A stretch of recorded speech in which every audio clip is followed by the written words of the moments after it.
Assalamualaikum қазақ елі. Армысыздар. Көптен бері каналымызға видео салмай кетті. Мінекей мен шағын видео түсіруді жөн көрдім. Мынау ақ моншақ деген менің итім. Моншағым. Ай, красавица. Мынау қаздар. Балапандары.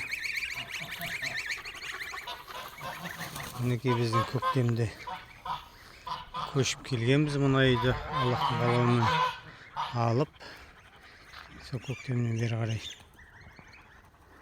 біраз нәрсе егіп жатырмыз. Мынау жүзім. Мынау кәдімгі үйде жеген жүзімнің дәнінен шыққан. Мынау сосын анда төртеуі. Жақындатып көрсетейін. Бұлар кәдімгі көшеттен әкеп отырғызылған қызылша.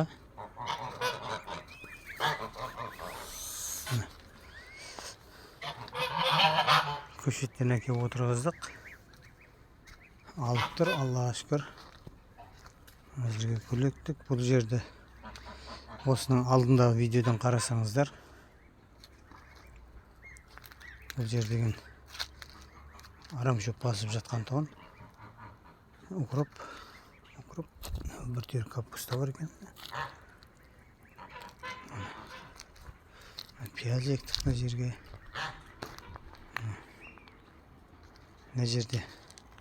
Мына жерде сәбіз керемет тұғын.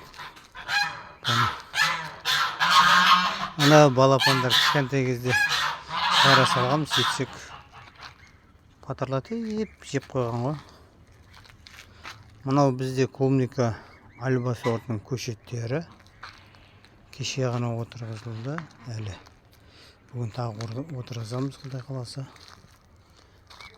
Мынау біздің отырғызған гүліміз, висящая роза дейм. Мен өрмелеп өсетті деді, енді көреміз. Алда уақыт көрсетеді.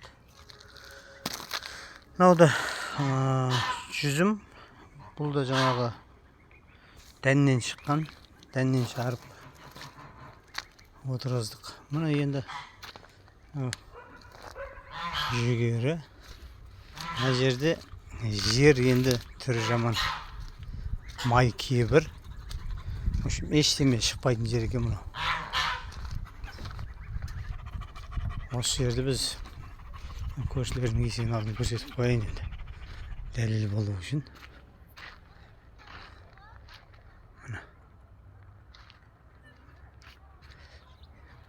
Тек жаңағы әуелі Алла, сосын жаңа билігіміздің арқасында шығардық. Мынау да клубника, мұнда тоже клубника. Мынау ортасына дейін көшеттеп отырғызылды. Ар жақтан бері қарай әкеліп өзінің сортын бері қарай созып, мұнан да жанында шықпай қалған жерлерге көшеттейміз. Мына огурцийді осылай ектік. Аманда бізде қарбыз бар. Соңғы отағын отамадық, енді мұна шамал көлеңке болсын деп. Көрінеді ма? Күн жеп қояды әтпесе. Жердің енді құнар жоқ жерде. Жер кәдімгі су тисе болды, тас болып қатып қалады мына жер. Осыны біз әрқайсының түбіне жаңағы өзіміздің құрттарымыздың шығарып жатқан биогумусынан салып, сөйтіп сол биогумустың арқасында осылай шықты бұл. Әдепкіде биогумуссыз егіп қарадық, одан шығара алмадық, шығады, өліп қалады. Мына жердің барлығы да клубника толған кезінде көшеттеп отырғызған кезде. Мынау тоқ альбион сорты, гүлдеп отыр екен. Бұдан 3 түп қана қалды. Жанынан көшеттер шығып отыр. Енді осыдан негізі анау басына дейін бұл альбион болады.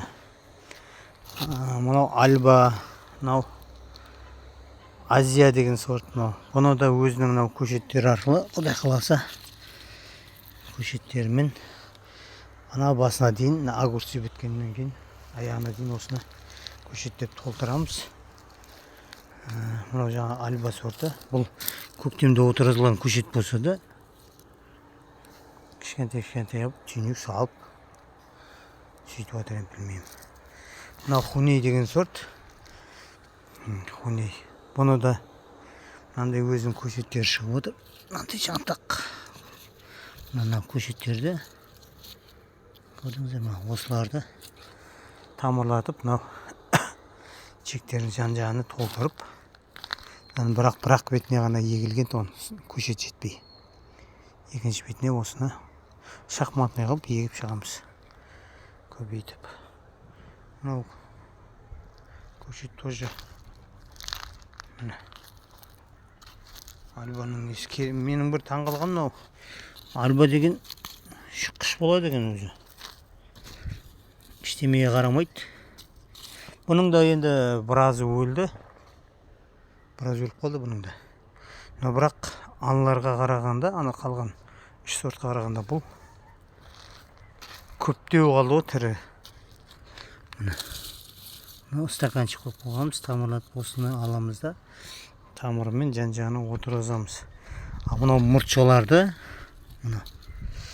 бұларды кесіп алып, жаңағы арғы бетте көрсеткендей кассеталарға салып, сол жерде сол кассета арқылы тамырлатып сатамыз. Біздің жасап жатқан дүниеміз осы. Мына жерде де шамалы дүние бар, енді көрсетіп жіберейін. Сәбіз. Мына жердің барлығына сәбіз сепкен, бірақ олар жаңағы әжептәуір шығып жатқан кезде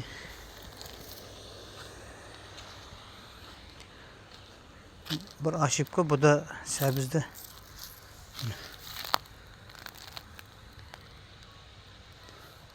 су шығып жатқан кезде суармау керек екен да. Бір суардан жаңағы ұрық сеуіп болғаннан кейін бір суарасын, болды, одан кейін суармау керек екен. Мен бардым дағыны беті қатып қалатын болғаннан кейін жердің су ойдым, су ойғаннан кейін бұл менде біраз өліп қалды. Тек мына жерге мен үйде отырған анар бар ғой, граната дейді ғой. Соны көшетте үйде горшокта отырған үйлерді ғой. Анда келіп отырғыздым. Тек біреу, екеу, анда біреу бар екен, үшеу. Біреу өліп қалған, аржанда біреу өліп қалған. Екеу өліп қалған екен.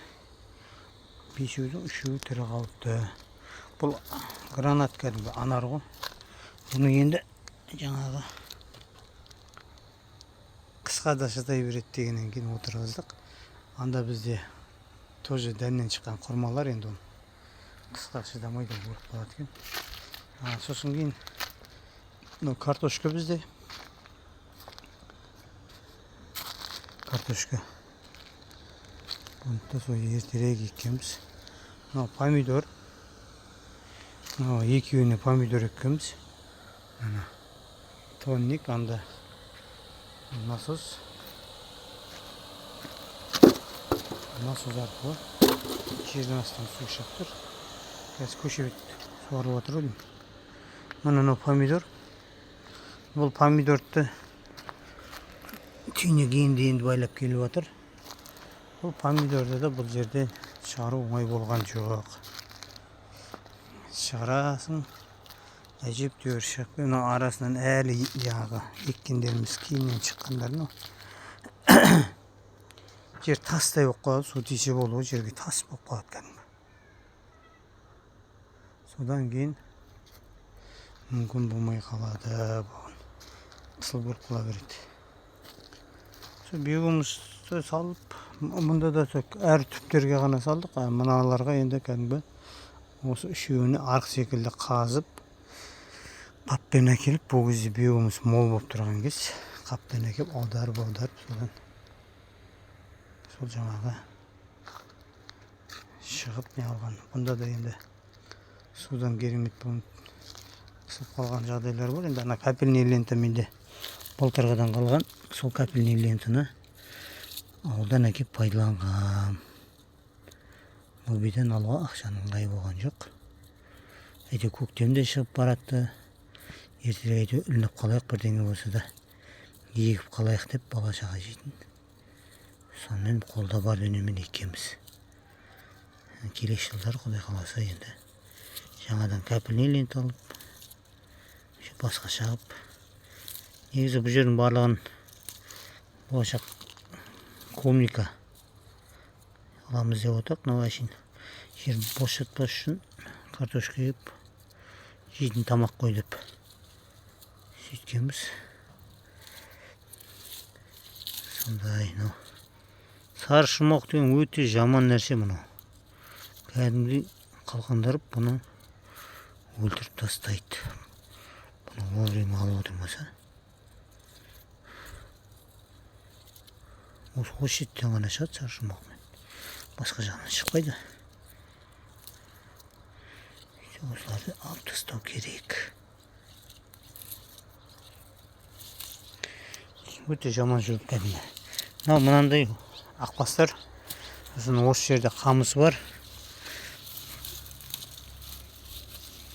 Кәдімгі жүйкеге тиетін. Қайта-қайта жыла бересін. Шыға береді. Бұл қамыстарға да дауа жоқ. Ақбасқа да дауа жоқ. Жылған сайын шыға ма бірдеме ғой. Осылай. Бір отап шыға керек. Мына жерде қауын болғанда қалай? Банан қауын деп жатады, немесе жаңағы қандай еді оны? В общем, гибрид бар ғой. Соны еккенбіз ғой. Бұл әжептәуір түйнектеу атқан. Бұны қарауға да ұмытып кеткенбіз біз. Түйнектер дәу-дәу қалған екен, бірақ қарасам құрттап кеткен екен. Содан құрттың дәрісіне келдім дағаны. Араластырып шашып шықпайын ба? Сөйтсем мынауымның бәрі қурап жатыр ма? Бірдеңе болып жатыр ғой, общем. Түсінбей қалдық қой. Дәу-дәу. Кәдімгі қауынның түйнектері кәдімгі үлкен болып қалған еді.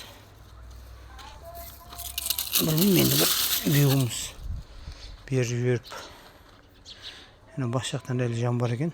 Бүйігіміз бері жүріп, бүйігіміз бері жүрсек қайтадан тіріліп кететін шығар. Айбай.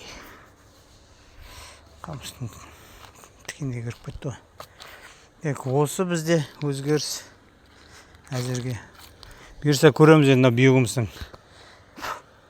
Жаңағы су айтып отырмын ғой, судан сәл қиналыңқырап неғып тұр. Неше 2 рет гүлдеп тұсады ау деймін. 2 рет гүлдеді бұл өзі. Осы 2 рет гүлдегеннен картошка пісіп не алады ғой. Енді осымен тұрады да бұл қурайды, мына жапырақтары. Қурап болғаннан кейін сосын қазамыз. Көреміз. Қалай болатын бүйігіміз бен картошканың. Тек тағы не?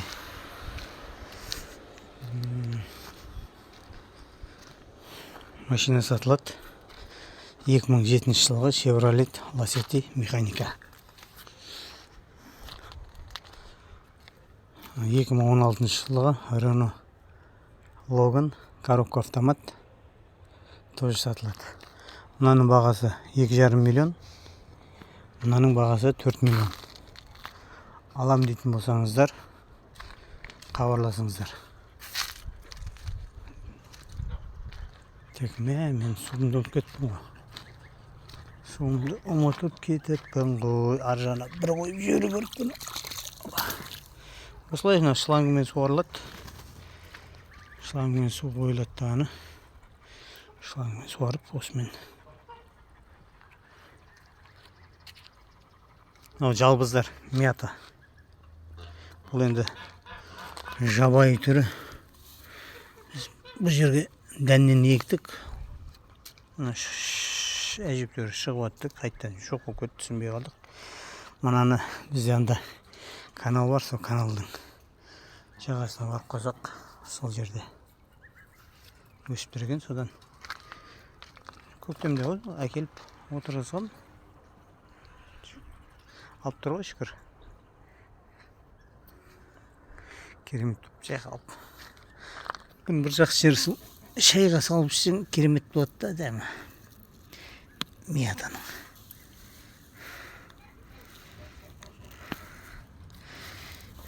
Миятаның. Анау несін кәдімгі қолда өсіретін мияталардың жапырақтары үлкен болады ғой. Мыналардікі жабайы болғаннан кейін кішкентай болады екен. Бірақ мұның да иісі керемет аңқиып тұрады. Әсіресе бүйтіп түртсең керемет иіс шығады ғой. Түртсең болды, иіс шығып кетеді, мощный болып.